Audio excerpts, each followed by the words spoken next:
الحمد لله نحمده ونستعينه ونستغفره ونعوذ بالله من شرور أنفسنا وسيئات أعمالنا من يهده الله فلا مضل له ومن يضلل فلا هادي له وأشهد أن لا إله إلا الله وحده لا شريك له وأشهد أن نبينا محمدا عبده ورسوله صلى الله عليه وعلى آله وصحبه وسلم تسليما كثيرا أما بعد نواصل بإذن الله تعالى قراءة من هذه الرسالة الشيخ عبد العزيز بن باز والشيخ ابن عثيمين رحمه الله تعالى في مسائل تتعلق بفتاوى الصلاة والطهارة. We'll continue بإذن الله تعالى reading from this risala, very small book in volume but great in benefit, related to what we should know from the basics as related to the purification and salat.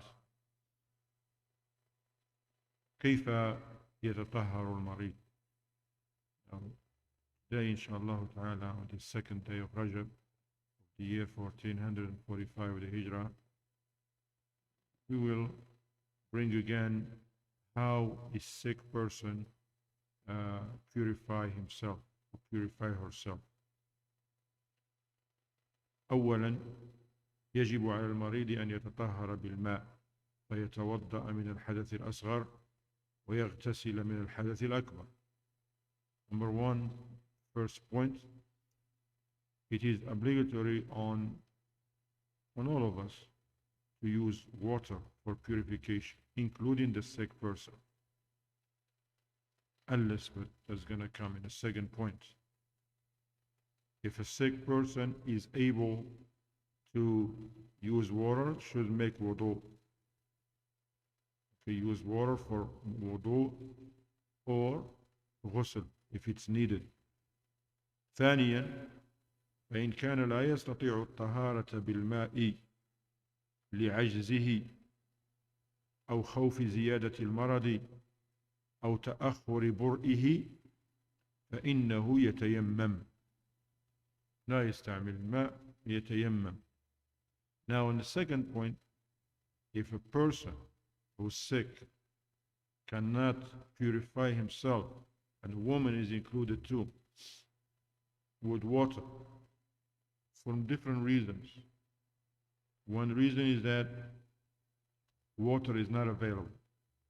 Person is in an area, in a place, there is no water. Or that person is sick, but was afraid if they use water, especially for ghusl, they may get even more sick, or may delay the cure. In this case, that person use tayammum. ثالثا كيفية التيمم وهي أن يضرب الأرض الطاهرة بيديه ضربة واحدة يمسح بهما جميع وجهه ثم يمسح كفيه بعضهما ببعض. And the Sheikh mentioned how we perform tayammum. Tayammum is not like wudu. It's enough to strike the ground, dirt, once with your both hands, okay, and then you wipe your face and your hands. That's it. That's the tayammum with one strike. رابعا فإن لم يستطع يعني المريض أو المريضة فإن لم يستطع المريض أن يتطهر بنفسه فإنه يوضئه أو ييممه شخص آخر. Now if a person is sick but they cannot move and they are not able to perform wudu, if they are from those people who should make wudu, somebody else from his family or her family can help them with the wudu, can wash their face and their hands and all of these things, assist them with wudu. But if they are in a category that they cannot use water, then they still have to use tayammum.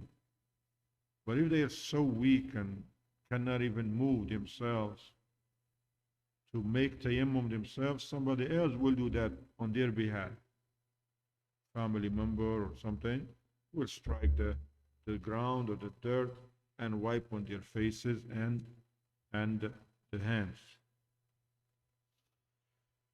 خامسا إذا كان في بعض أعضاء الطهارة جرح فإنه يغسله بالماء فإن كان الغسل بالماء يؤثر على الجرح مسحه مسحا فيبل يده بالماء ويمرها عليه فإن كان المسح يؤثر عليه أيضا فإنه يتيمم عنه. كان الجرح مثلا في ذراعه في رجله فإنه يتيمم في رأسه. Now the fifth point, if a person have an injury, a wound, there is a wound, for example, in one of the limbs of wudu, in the arms and in the head, for example, and the like, on the foot. It's based on the advice of the doctors. If water doesn't interfere with the cure and the like, person should wash.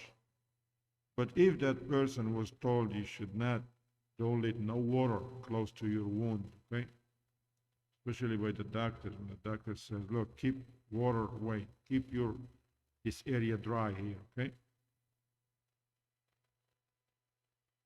And there is something on it, bandage or something, he can wipe on it just by wetting his hand and wipe on it. Sometimes he cannot even wipe on it because the wound may be still fresh, and the doctor says, look, don't touch it, leave it alone. You cannot even wipe on that arm. You make the wudu, as Sheikh Salih Fawzan himself said, you make the entire wudu for what you can wash, but then you cannot wash that arm or even wipe on it. You make tayammum on behalf of that arm. At the end, you make tayammum only for that. سادسا إذا كان في بعض أعضائه كسر مشدود عليه خرقة أو جبس فإنه يمسح عليه بالماء بدلا من غسله ولا يحتاج للتيمم لأن المسح بدل عن الغسل. Now, the point number 6, if a person has kasr, he broke a bone here and there, especially in one of the limbs of wudu, on the foot, on the arm, and the like, and there is a bandage on it. And what is the other one? The plaster or caster? The caster, yes. They have caster on the arm, on both arm, on the foot. Then all you have to do is to wipe on that bandage or on that caster. You wipe on it, okay? Nicely, you wet your hand and you wipe on it. And you don't have to make tayammum in this case because the wiping takes the place of washing. سابعا يجوز أن يتيمم على الجدار أو على شيء آخر طاهر له غبار فإن كان الجدار ممسوحا بشيء من غير جنس الأرض كالبويا فلا يتيمم عليه إلا أن يكون له غبار.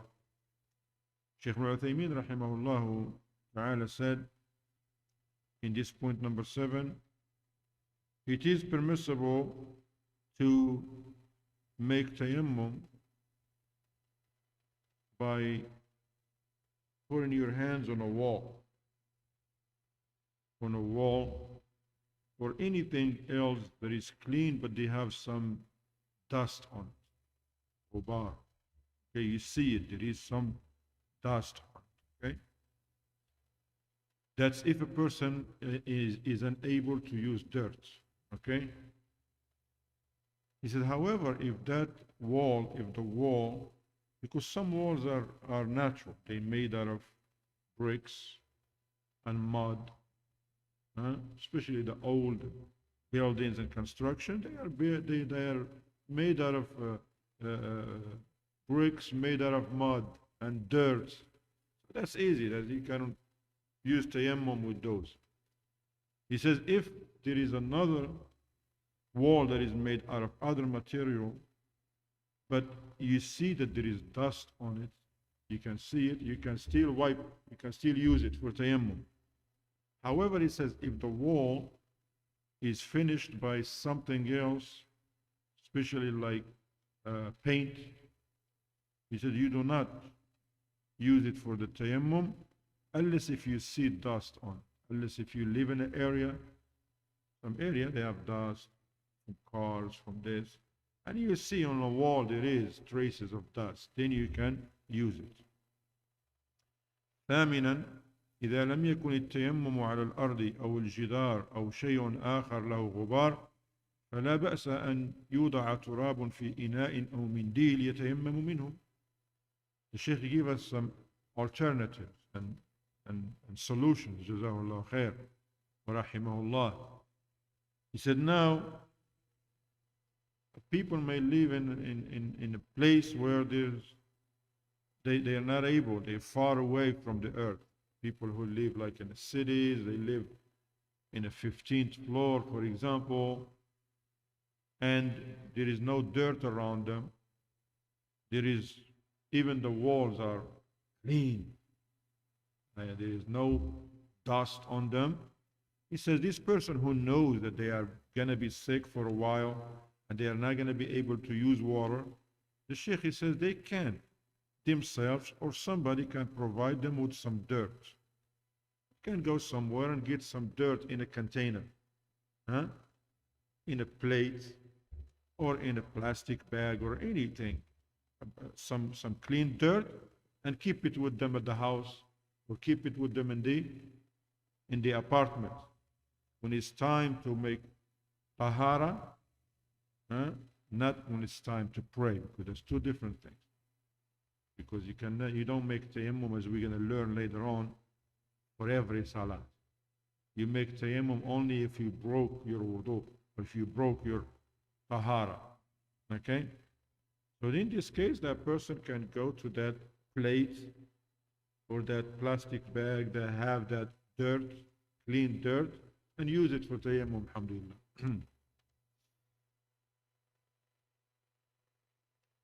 كانت النقطة هذه كم؟ What was the point? 8. أحسنتم. نعم. Number 8 is it. الثامن الحمد لله. تاسعا إذا تيمم لصلاة وبقي على طهارته إلى وقت الصلاة الأخرى فإنه يصليها بالتيمم الأول ولا يعيد التيمم للصلاة الثانية لأنه لم يزل على طهارته ولم يجد ما يبطلها. And this point number 9, it teaches us, but also it clears out the misconception that a person make tayammum for a salat. Let's say salat al-dhuhr. This person make tayammum to pray dhuhr. This person remains on tahara, didn't use the bathroom, didn't urinate or nothing, didn't fall asleep, sound sleep, didn't eat any meat, camel meat. Then Asr comes in. He will pray Asr with that same tayammum that he performed for Dhuhr, and doesn't have to make tayammum again, because he's still upon tahara. That person still upon purification, didn't break his tahara. Okay? And this is the remove the misconception that some people, they said, no, tayammum, you have to make tayammum for every salat, and you have to do it right before the iqamah. You don't have to. Once you make tayammum, It's like you made wudu. نفس الحكم. What breaks the wudu breaks the tayammum. If you didn't do anything that breaks your wudu or your tayammum also, it's still okay. 10. يجب على المريض أن يطهر بدنه من النجاسات فإن كان لا يستطيع صلى على حاله وصلاته صحيحة ولا إعادة عليه، خاصة الذين ليس عندهم أحد يساعدهم في ذلك في المستشفى أو يعيشوا وحيدا وهكذا. Number 10, the sick person should also make sure that his clothing that he's going to pray in are free of impurities, urine or feces or anything. If he's able himself, then he can change and the like, that's good. Somebody can help him. But if he cannot or she cannot do it by themselves, nobody can help them, then they pray on those clothing that they have urine, for example, or have impurity, and their salat is sound, correct. They don't have to make it up again. لماذا؟ لأن فاتقوا الله ما استطعتم. Fear Allah to the best of your abilities. That's all they can do. They cannot change themselves. There is nobody around them that can assist them to change to cleaner clothes. They will pray and don't let the time expire. That's a mistake. بعض المرضى حتى ما يصلي أصلا. يقول لك أنا مريض. متى يصلي؟ لما يشفيني الله. شهر كامل ما في صلاة. هذا خطأ عظيم، خطأ كبير.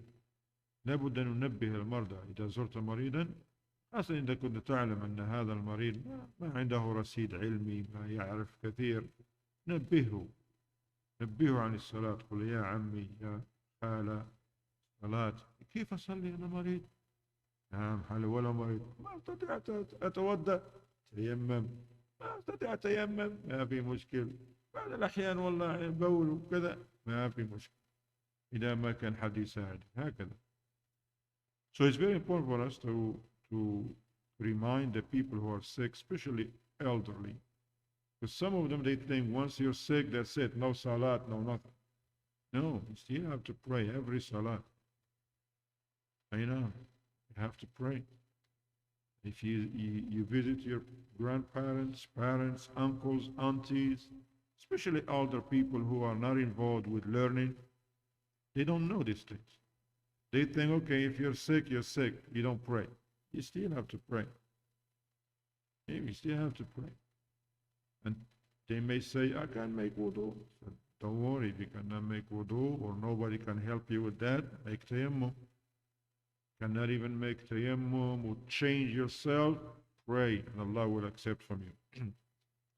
11. يجب على المريض أن يصلي بثياب طاهرة فإن تنجست ثيابه وجب غسلها أو إبدالها بثياب طاهرة فإن لم يتمكن من ذلك صلى على حاله وصلاته صحيحة ولا إعادة عليه. هذه تتم النقطة التي ما قبلها. This is a completion to the point before, point number 11. It is a must upon the sick person, he or she, to pray in a clean clothing free from impurities. If there is impurities, because some of those sick people, they may urinate on themselves, they may do certain things, so they have to change into fresh and clean clothing and wash the other ones, put them in the washer. If they can. If they can't, somebody else can assist them. Of course, when it comes to the woman, nobody's going to assist her except a mahram. Nobody's going to assist a woman. A mahram should assist her, like her husband, for example, or children, or a woman, another woman.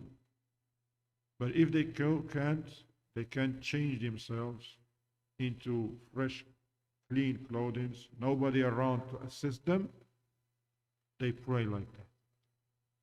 Let's say a person laying down in a bed in some hospital, they urinate on themselves, maybe even defecate, nobody else to help them or to purify them or clean them, they pray.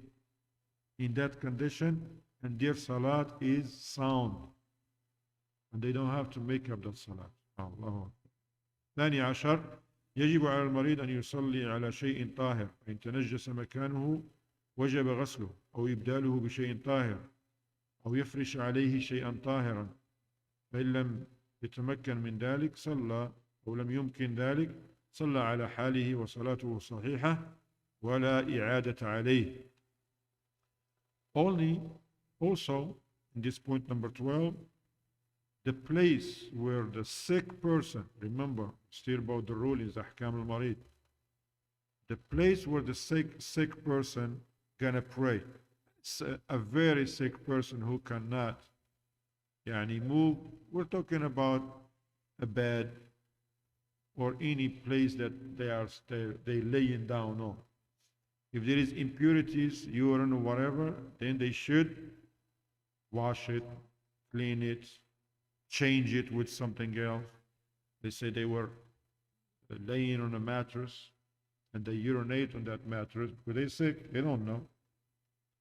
Then they should change it to another fresh mattress, or somebody else from their family would do that for them. They say that person have nothing else, that's the only mattress they have.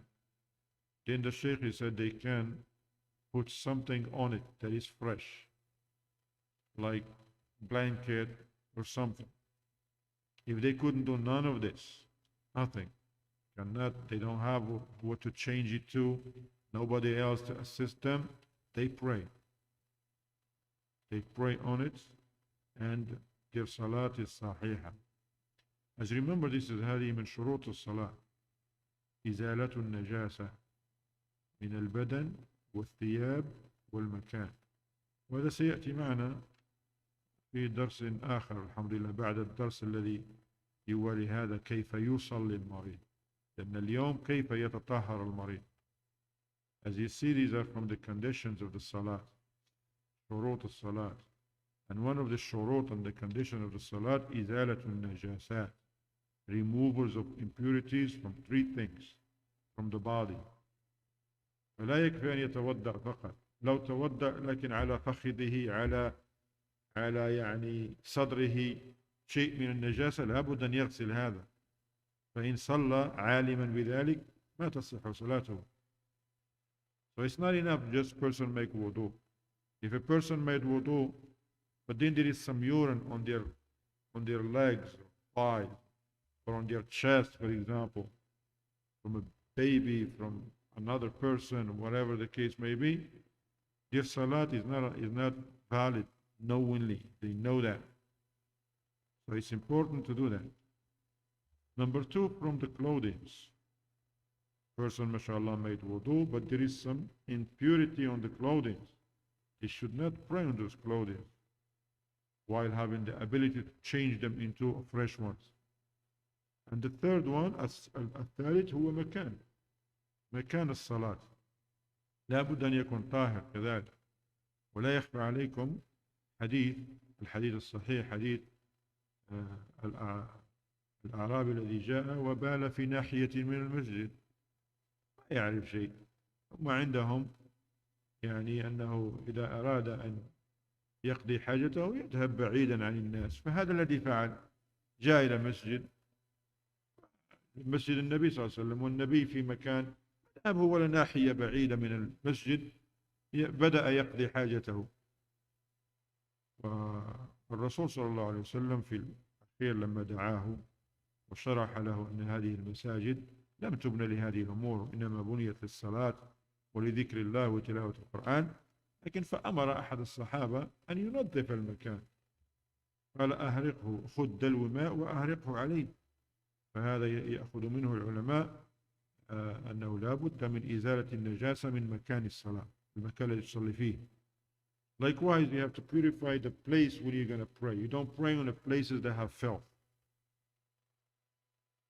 And we all know the authentic hadith of the Bedouin Arabi who came, they live far, they don't live in the city, they don't know the rulings, especially of purification.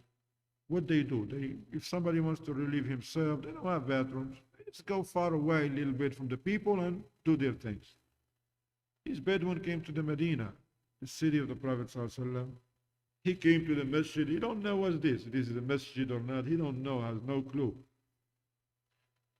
He saw that the Prophet ﷺ was with his companions in one part of the masjid. This man has to urinate. What did he do? He just went to the other part away from the Prophet ﷺ and the companions and began to urinate.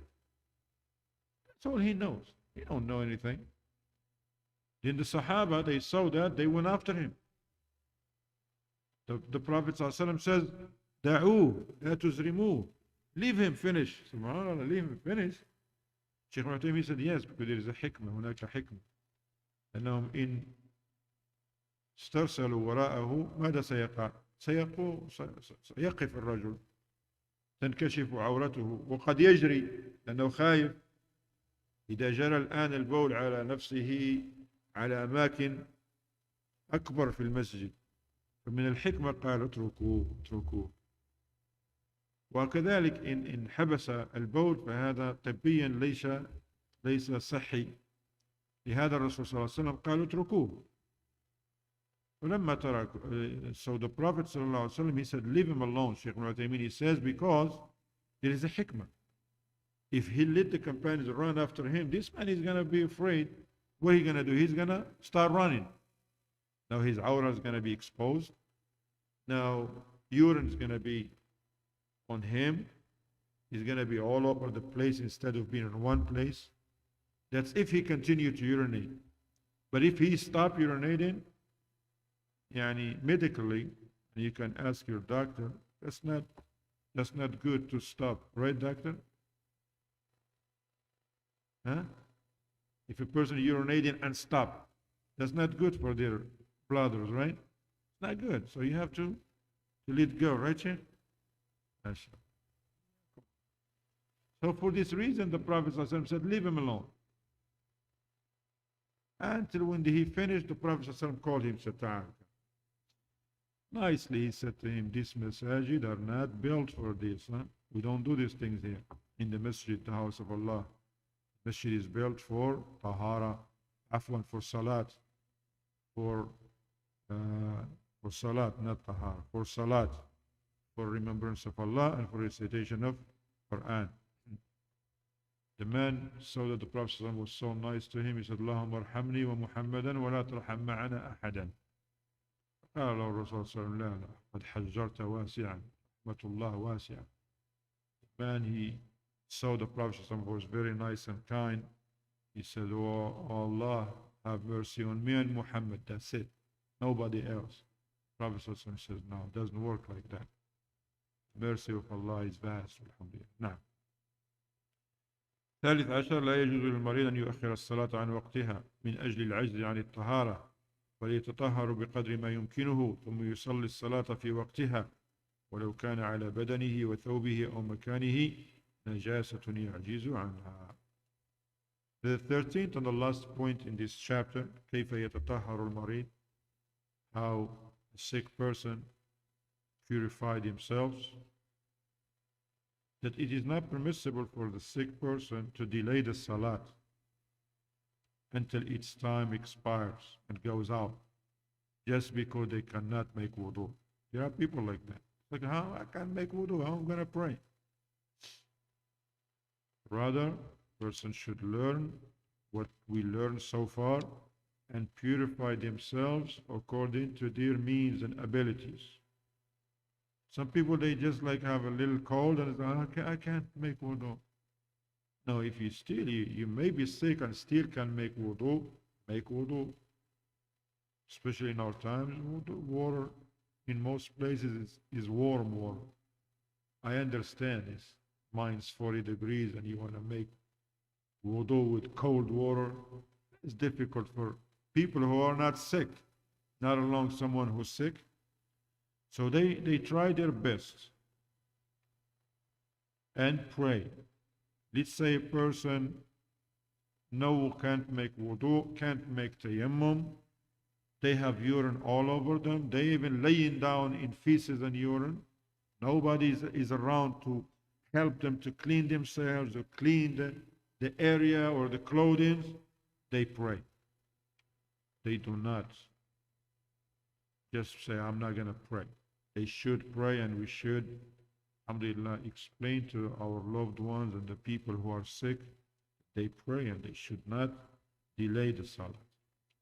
Likewise, the Sheikh didn't mention one point. I just want to mention it. وهو أن المريض